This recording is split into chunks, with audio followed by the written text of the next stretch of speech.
Hello, my name is Nicholas Reed, and this is Lab2RijkeTube, Introduction to Experimental Methods in Aerospace, Group AX1. The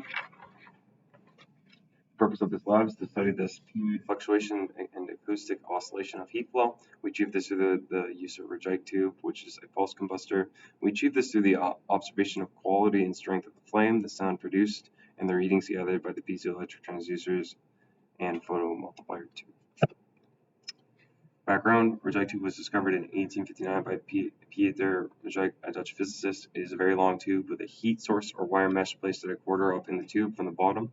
The combination creates a sound through the pipe. A RijkeTube is a pulse combustor. A pulse combustor uses heat and time to create sine waves of velocity and pressure. These waves are coupled and interact with each other. Pulsation propels the exhaust through the chimney, which causes heat loss. Approach instrumentation.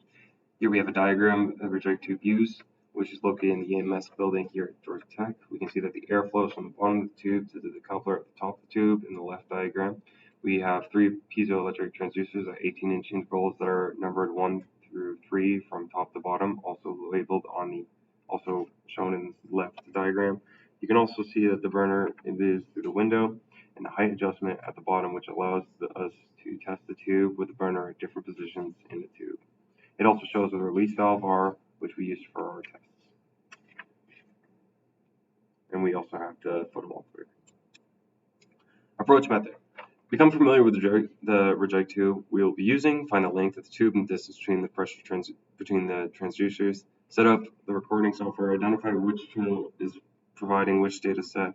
Then record data for 4 different tests, including 0 inches valve closed, 0 inches valve open, 2 inches valve closed, and finally flame cessation, which happens at 5.6 inches with the valve closed.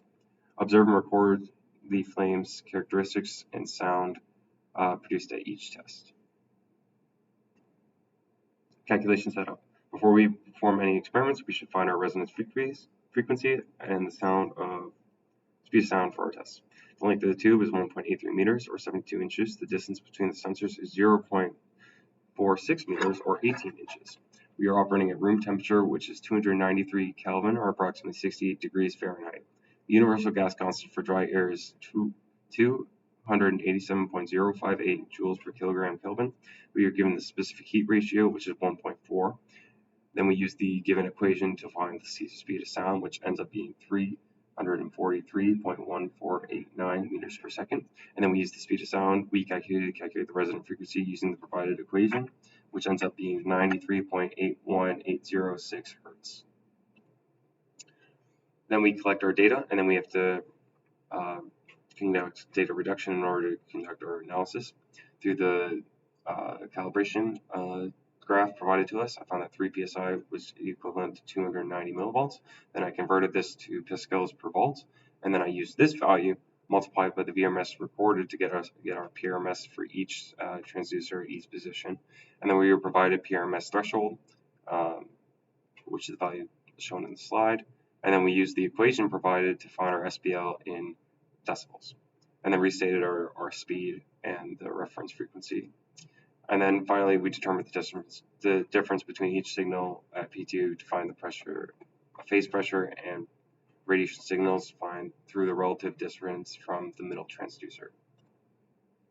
Here is our graph that our chart created through our data. Provided is the RMS voltage, the peak frequency, and the calculated SPL in decibels for each position. And then here is our relative phase angles, which are relative to the middle transducer, which is P2. That's why the P2 line is 0.